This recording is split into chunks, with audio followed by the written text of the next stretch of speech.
नमस्कार, आप देख रहे हैं डेली न्यूज अयोध्या और मैं हूं आपके साथ सपना। चलिए रुक कर लेते हैं आज की बड़ी खबरों की। अयोध्या में तहसील सदर में शुक्रवार दोपहर 3 बजे उप जिलाधिकारी सदर ने नाका हनुमानगढ़ी से गुलाबनगर दक्षिण दिशा के पीड़ित व्यक्तियों से मुलाकात की।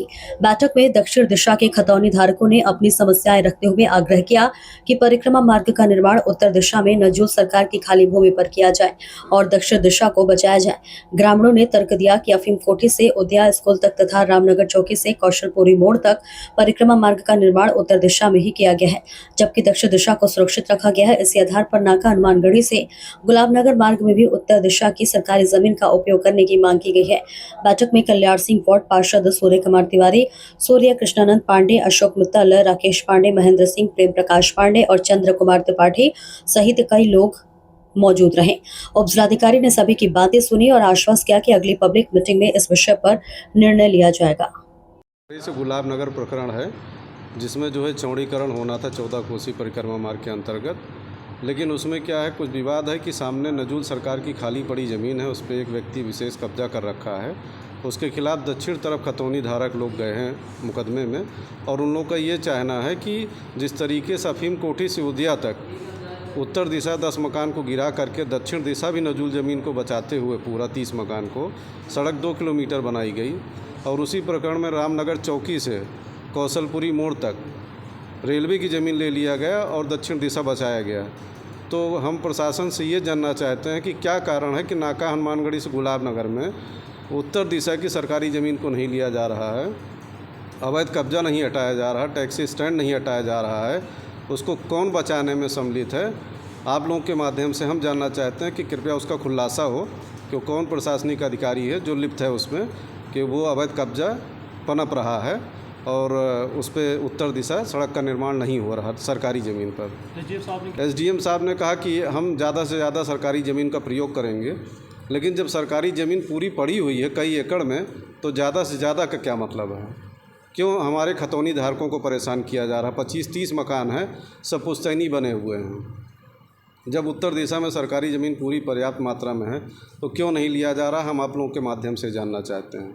आगे आपका कुमार त्रिपाठी है, कल्याण सिंह वार्ड वासी हूँ मैं। कितने लोग प्रभावित हैं? लगभग इसमें 36 लोग प्रभावित हैं और सीएजी कंपनी के द्वारा सर्वे भी कराया गया विभाग द्वारा, हाँ पीएल द्वारा, कंपनी द्वारा, जिसमें कंपनी आई थी हमारे यहाँ, उसने देखा भी सब। हमने कंपनी से निवेदन भी किया कि भाई साहब जब सामने सरकारी ज़मीन है तो उसको लिया जाए, तो उन्होंने पूरा सर्वे देख करके पूरा बताया कि हाँ भाई साहब दिख तो रहा ज़मीन हमारे पास है पर्याप्त, हाँ, लेकिन जो है अब सरकारी ज़मीन का इस्तेमाल क्यों नहीं हो रहा वो मुझे नहीं पता है। कोसी परिक्रमा मार्ग में पीड़ित हैं और ज़बरदस्ती हो रहा है हम लोगों के साथ। जो अवैध कब्जेदार हैं वो अच्छी तरह से फल फूट रहे हैं, उनका खामियाजा हम लोग भुगत रहे हैं। उसी प्रकरण में आज हम लोग आए थे एसडीएम साहब से मिलने, तो उन लोगों ने जन सुनवाई के हिसाब से नहीं बात की हम लोगों से, उन्होंने कैंसिल कर दिया। शायद कुछ उनको प्रॉब्लम रही होगी, लेकिन हम लोग ये चाहते हैं कि जब सरकार के पास इतनी ज़मीन खाली पड़ी हुई है, उनकी खुद की ज़मीन है और कई एकड़ है, तो बिना मतलब का हम लोगों को क्यों परेशान किया जा रहा है। हमारा यही निवेदन है कि जो अवैध कब्जेदार हैं और जिनका खामियाजा हम लोगों को ना भुगतना पड़े और सरकार अपने हिसाब से उस चीज़ को डील करे। तिराहे तक 14 कोसी परिक्रमा मार्ग का विस्तारीकरण कर आज इस संदर्भ में एसडीएम साहब ने हम लोगों को मीटिंग के लिए बुलाया था जन सुनवाई करने के लिए, वो लेकिन किन्हीं कारणों से वो मीटिंग को उन्होंने कैंसिल कर दिया। 2 घंटे बैठाने के बाद, वार्ता करने के बाद, और उनका पुनः डेट देंगे। लेकिन एक व्यक्ति विशेष को बचाने के लिए ज़िले के माननीय लोग लगे हैं, ये कहाँ तक न्याय उत्तम है। और मुझे माननीय मुख्यमंत्री जी से है कि अगर उन्हीं की पार्टी की, उन्हीं के सरकार के लोग उनको एक व्यक्ति दबंग अवैध अतिक्रमणकारी को बचाने पर लगेंगे तो सरकार की छवि भी धूमिल हो रही है।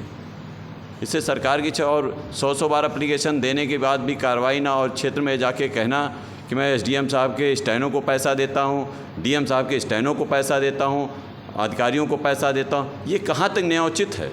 अगर क्षेत्र में घूम घूम के कहे टैक्सी स्टैंड से कुछ नहीं तो 3 लाख रुपये प्रतिमाह की वसूली मुरारी सिंह यादव जो पूर्व पार्षद हैं वो करते हैं। आप लोग अतिक्रमण के मामले में हम लोगों ने कहा कि जब आपको उत्तर साइड में नजूल की ज़मीन सरकारी खाली पड़ी हुई है और अवैध अतिक्रमण जिस पे माननीय जो पूर्व हमारे जिलाधिकारी महोदय श्री नीतीश कुमार जी थे, उन्होंने रिपोर्ट लगा रखी है कि अवैध अतिक्रमण मुरारी सिंह यादव जी ने कर रखा है। तो अवैध अतिक्रमण खाली कराने में प्रशासन को कोई दिक्कत नहीं होना चाहिए, क्योंकि माननीय मुख्यमंत्री जी की मंशा है कि अवैध अतिक्रमणकारी को हम खाली कराएंगे। और निश्चित तौर पर माह में कम से कम 4 बार संबोधन में ये कहते भी हैं कि अवैध अतिक्रमणकारियों से हम मुक्त कराएंगे ज़िले को। इसी संदर्भ में हम लोग आज एसडीएम साहब से भी मिले हैं। क्या नाम है? सूर्य कुमार तिवारी, पार्षद, कल्याण सिंह वार्ड।